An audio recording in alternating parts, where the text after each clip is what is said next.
Welcome to Our Communiversity today, sponsored by Pendleton Community Bank and Cucumber and Company, a community affairs program from West Virginia Institute of Technology in Beckley, hosted by Dr. T. Ramon Stuart, president of West Virginia University Institute of Technology, working to make a difference in Southern West Virginia. Guest opinions expressed on this program may not represent the opinions of West Virginia University Institute of Technology, Southern Communications, or its sponsors.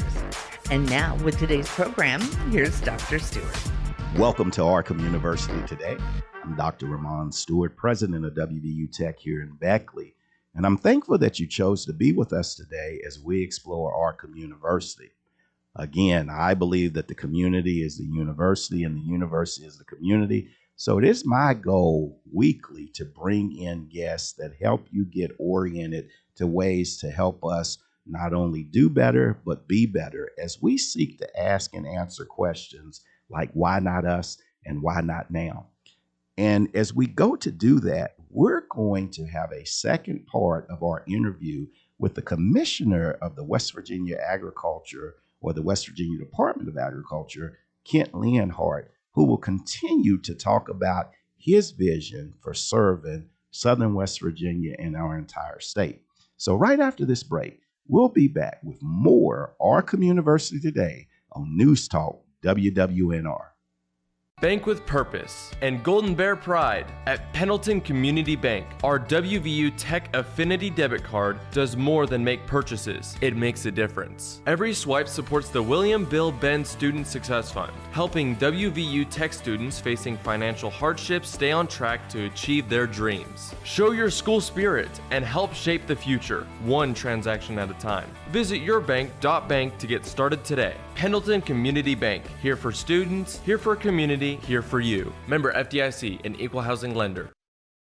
Discover WVU Tech right in your backyard. With 6 ABET accredited engineering programs ranked among the top 100 for engineering and nursing nationwide, WVU Tech offers the best return on investment in West Virginia. Our small, supportive campus is home to high-demand programs in fields like hospitality and culinary, chemical forensics, and the only 4-year construction management degree in West Virginia.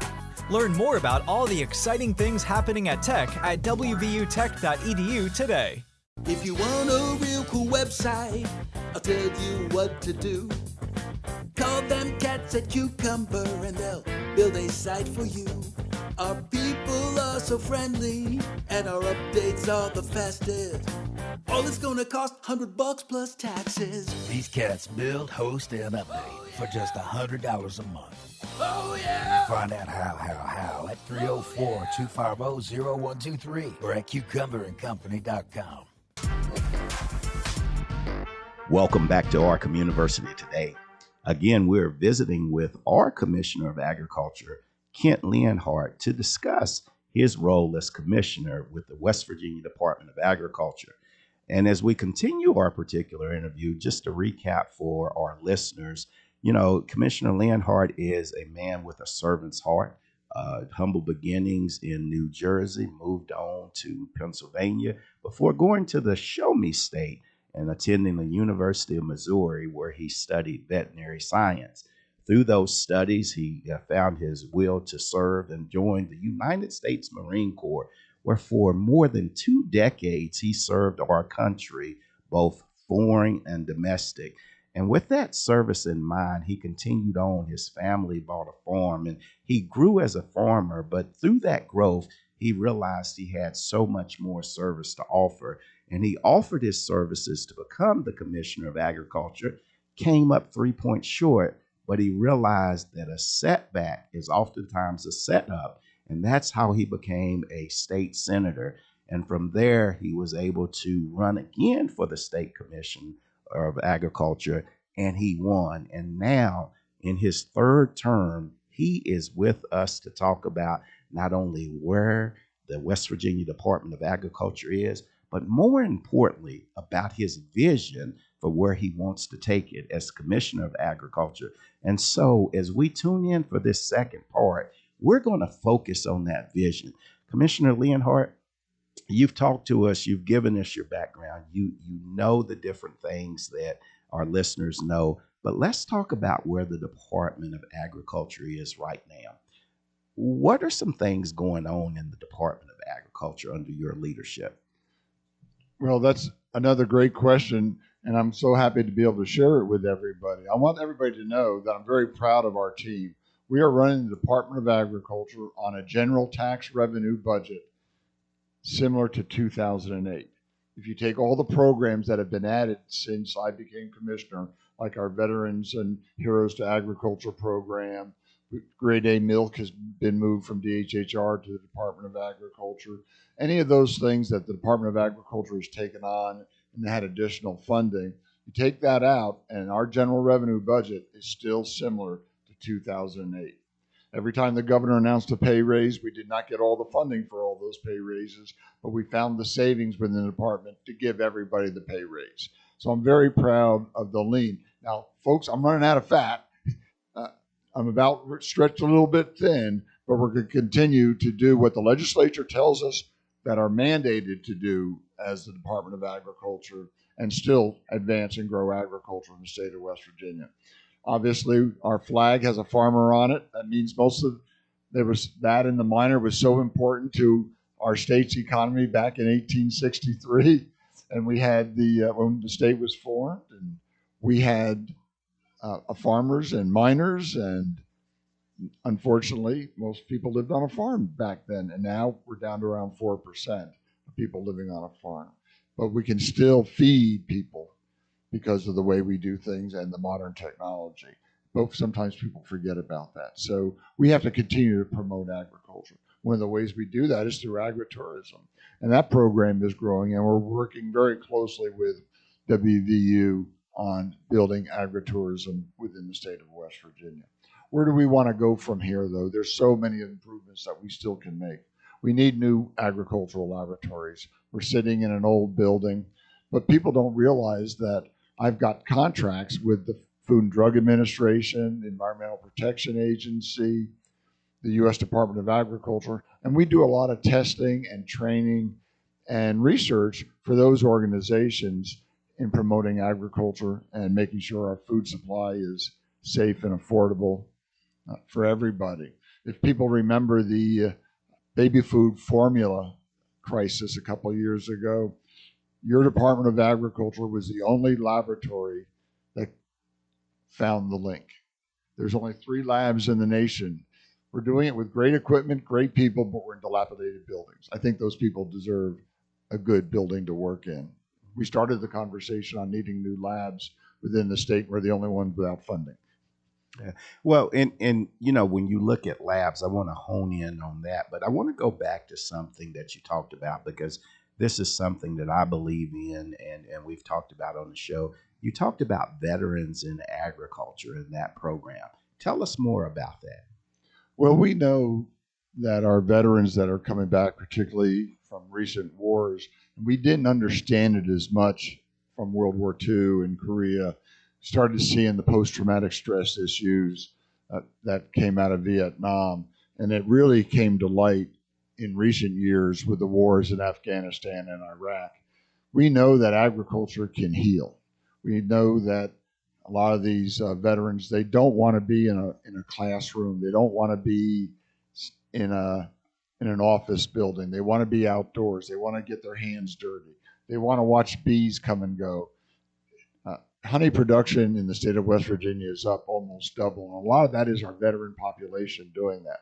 I didn't realize that when I kept bees while I was on active duty, and I kept bees for a while after when I started my farm, I didn't realize that just that humming, the hertz level of a honeybee hive is a calming effect.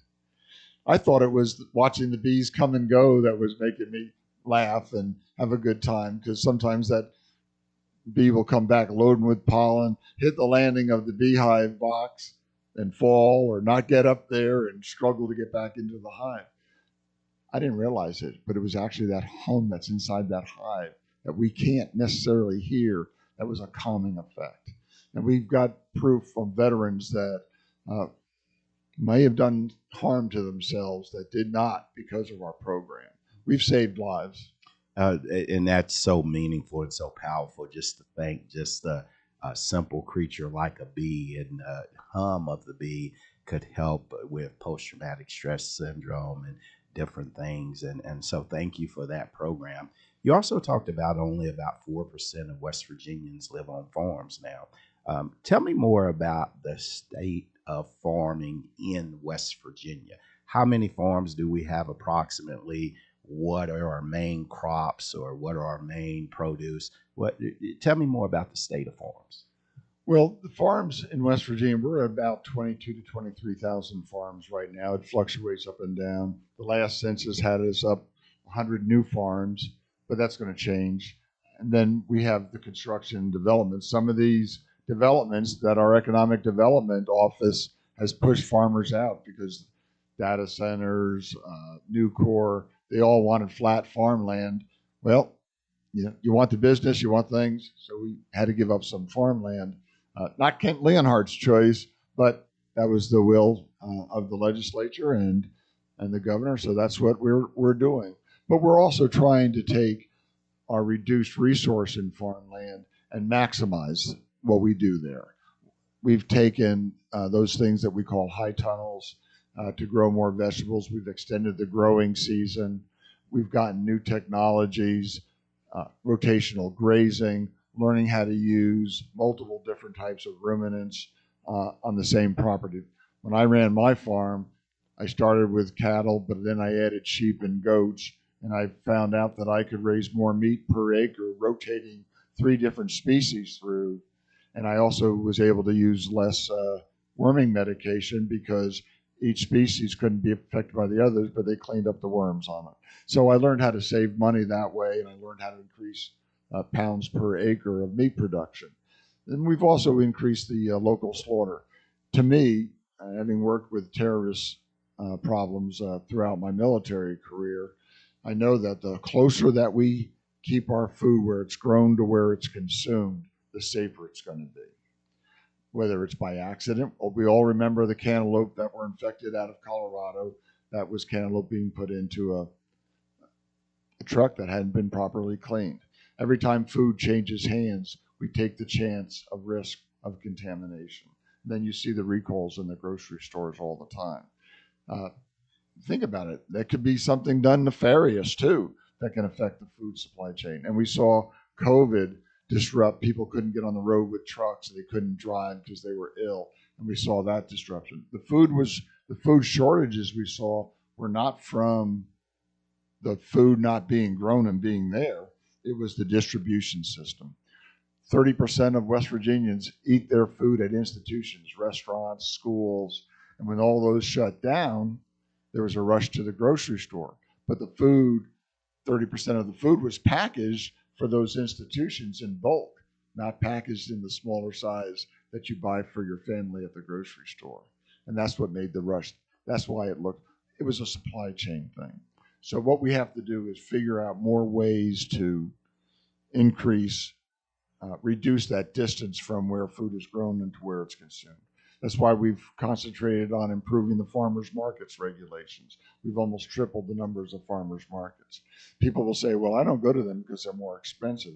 And I'll say to them, well, have you ever thrown a head of lettuce that you bought at a grocery store away because you didn't eat it all? And almost every hand goes up in the crowd. Now, maybe if you paid a little bit more at a farmer's market and got to consume it all, maybe you didn't pay too much. What a perspective, and I did not know that much about food. But ladies and gentlemen, in studio again, Kent Leonhardt, the Commissioner of Agriculture. We're going to take a short break, so stick with News Talk, WWNR, for more Our Communiversity today. Discover WVU Tech right in your backyard. With 6 ABET accredited engineering programs ranked among the top 100 for engineering and nursing nationwide, WVU Tech offers the best return on investment in West Virginia. Our small, supportive campus is home to high-demand programs in fields like hospitality and culinary, chemical forensics, and the only 4-year construction management degree in West Virginia. Learn more about all the exciting things happening at Tech at wvutech.edu today. If you want a real cool website, I'll tell you what to do. Call them cats at Cucumber and they'll build a site for you. Our people are so friendly and our updates are the fastest. All it's gonna cost $100 plus taxes. These cats build, host, and update for just $100 a month. Oh yeah! Find out how at 304-250-0123 or at cucumberandcompany.com.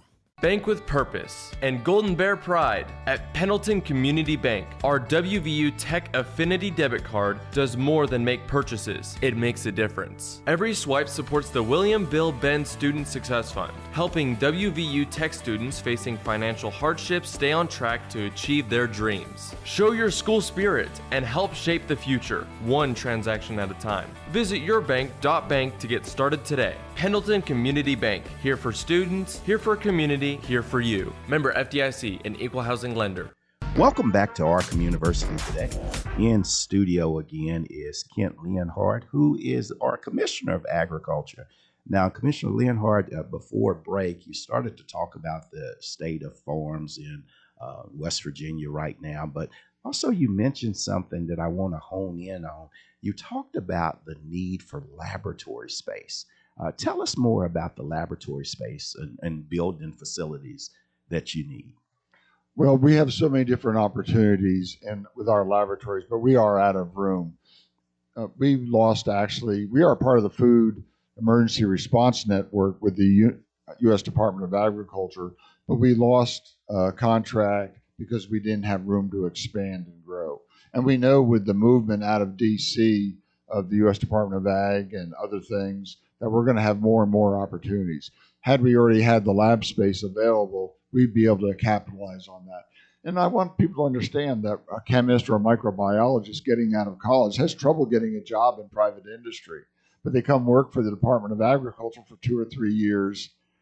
They get that experience, and then they're snapped up at a very good paying job in private industry. So I want people to understand that the laboratories do more than just the work of the government and keeping their food supply safe, but we're also a good training ground, and we should be using that to promote why a business should come to West Virginia, because we're training good people. And so when you think about training good people and promoting, bringing people to West Virginia business and industry, I think it's important to focus on your vision for what's next. Tell us a couple things that you have in mind for the future of the West Virginia Department of Agriculture. Well, I would like us to continue the path that we've been trying, growing the West Virginia Grown program. That's a branding program, and USDA just rolled out the product of the USA, and we're going to get very much involved in that, where poultry, meat, eggs, all has to be born, grown, harvested, and processed within the United States of America. That's national security, that's food security. Food security is national security. But we're also getting into the food as medicine realm. We've been working on this for years. Way before there was MAHA in D.C., we've worked with the pharmacy, FARMACY, and we've seen that people that work in these, that participate in these programs, just a 10-week summer program, a weekly box of nutritious West Virginia grown food with recipes, we've seen A1Cs reduced. We've seen the reduction in high blood pressure. We've seen the reduction in heart attacks and hospital stays. And we're starting to get more and more data working with the hospitals around the state to get that data in to show the benefit. I don't think it's going to solve all of our medical problems in the state of West Virginia, but it's certainly a big start. And if we get the proper funding and working with the Department of Agriculture, with our healthcare providers, that as we've been already doing for a number of years, I want to see this grow. I think we can solve a lot of our Medicaid expenses. And of course, PEIA is always on everybody's mind. If we get a little bit of funding for West Virginia Grown and the food as medicine at the Department of Ag, we can save dollars there. So when you look at West Virginia Grown and then the other program, I love the focus of, what's going on here in West Virginia, telling people who we are, what we do, and assuring them that we can, shall, and will do it for them too. That's something I say we need to do all the time at Tech. But, you look at those programs and you look at your department's push for health, because health is our true wealth. Yes. These are programs I think that can be very, very beneficial. How do people really learn about them and get engaged with them?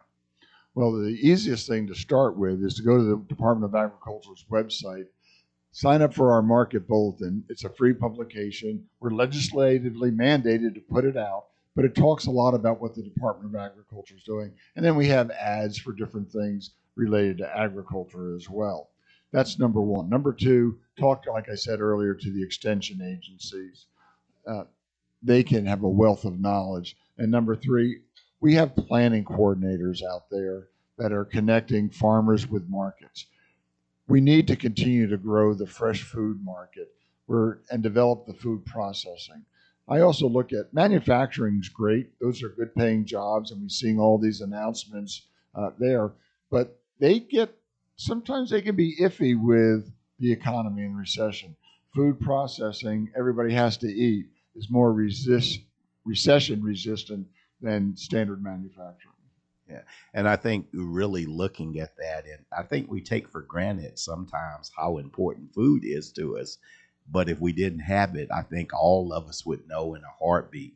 And so with that, what other programs under your vision, your leadership, do you have underway, or do you look to bring forward to improve our ability to have access to not only food, but food that is healthy and nutritious?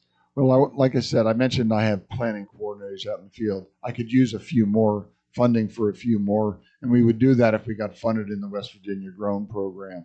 The Senate put it in for this first time in 9 years for me, but it fell out of the budget on the House side. Hopefully the House will pick it up again next year, and we can start getting that funding, get more planning coordinators. I can work with more like your culinary school to help you source local products. Or we can actually say, if your school needs something, we know a farmer that may grow it. It's going to be an incremental growth in the local food economy. And then the excess can go to the farmers markets that could use additional more support. And we can continue just to grow the local food economy. Again, food security is national security, and West Virginia can play a big part.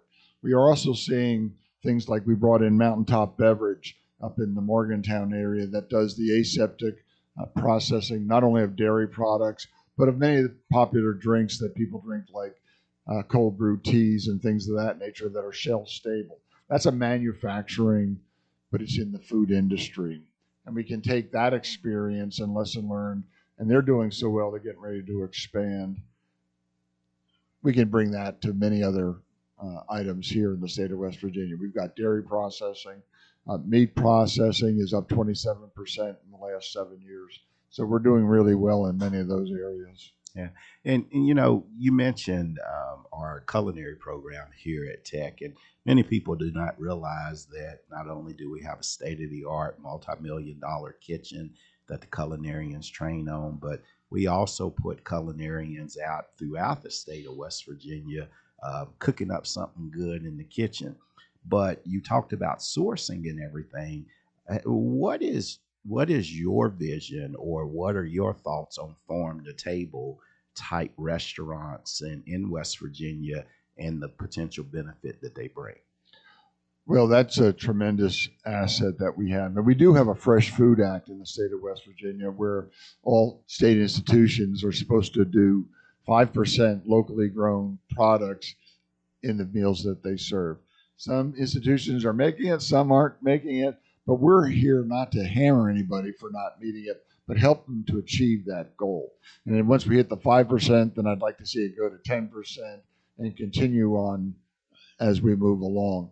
Because again, we want to make sure that we have that locally grown product. We've got it, and that's how we keep farms. How do you keep a farm? People talk about the loss of farms. The best way to keep a farm is to make it profitable. Mm-hmm. Real quick, you've been talking about food and the growth and everything, but I would be remiss to not ask you your thoughts on this particular challenge, and that's simply food insecurities. As the weather was bad this past season, I kept thinking about the young people that may not have been able to go to school to get at least 2 meals that day, and you're going home and having long weekends. What does your office do to try to address food insecurities here in West Virginia, Southern West Virginia, and West Virginia as a whole? Well, one of the things that we already have a basis in our food distribution program where we distribute about 15% of the food to all the schools already through the USDA commodity programs. We have warehouses and 5 refrigerated trucks. But I also work very closely with the food banks and the one in Huntington facing hunger and Mountaineer Food Bank up in Gassaway. And those then help redistribute foods throughout the state. We work very much with the legislature to make sure that they have the funding that they need to make sure that they can get the food insecurity out. And then we work with pantries throughout our planning. A lot of our planning coordinators do work with those pantries. One time I did write an op-ed asking the farmer and home gardener to plant an extra row. Take that extra row while you're out there working. It might be more than you need for your family, but then donate it to a local pantry. I would love to see that continue. Just get the community, as you're promoting here, community working together to help fix the problem. And part of my role is promoting that. Thank you so much for looking out for the most vulnerable people in our society. Again, ladies and gentlemen, in studio with us, the Commissioner of Agriculture, Kent Leonhardt. Stay tuned to News Talk WWNR as we close out this edition of Our Communiversity Today. Discover WVU Tech right in your backyard.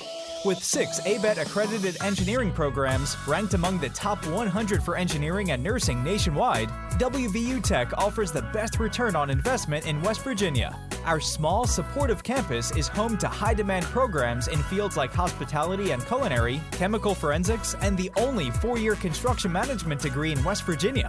Learn more about all the exciting things happening at Tech at wvutech.edu today. If you want a real cool website, I'll tell you what to do. Call them cats at Cucumber and they'll build a site for you. Our people are so friendly and our updates are the fastest. All it's gonna cost $100 plus taxes. These cats build, host, and update for just $100 a month. Oh yeah! Find out how at 304-250-0123 or at cucumberandcompany.com. Bank with purpose and Golden Bear pride. At Pendleton Community Bank, our WVU Tech Affinity debit card does more than make purchases. It makes a difference. Every swipe supports the William Bill Benn Student Success Fund, helping WVU Tech students facing financial hardships stay on track to achieve their dreams. Show your school spirit and help shape the future, one transaction at a time. Visit yourbank.bank to get started today. Pendleton Community Bank, here for students, here for community, here for you. Member FDIC, an equal housing lender. Welcome back to Our Communiversity Today. Again, I want to thank our guest, our Commissioner of Agriculture, Kent Leonhardt, for his time and also the talent that he has leading our state as the Commissioner of Agriculture with the Department of Agriculture. You know, as I look and I think back on this 2-part episode of Our Communiversity Today, I knew that there was so much that our commissioner had to offer. He and I have met and we've talked about the various things, both past, present, and future, as it relates to the growth and prosperity of our state. And key to that is our ability to have access to not only affordable, but high quality, nutritious food that allows us to grow from within as we develop in so many other areas of this state. And when you think about a man like Commissioner Leonhardt, a man of service, a man who's committed to doing better and being better, a man that is focused on helping the least of us not only survive, but move to the point of thriving. This, ladies and gentlemen, this notion of thriving through food security, through expanding our farms and our agricultural footprint is essential to the next iteration of West Virginia. Please visit wwnrradio.com for additional information about Commissioner Leonhardt and also how you can help build Our Communiversity Today for a brighter Southern West Virginia tomorrow. You've been listening to Our Communiversity Today, sponsored by Pendleton Community Bank and Cucumber and Company. a production of West Virginia University Institute of Technology and Communiversity partner, Southern Communications and Beckley. For more on this program and contact information, visit our website at wwnrradio.com.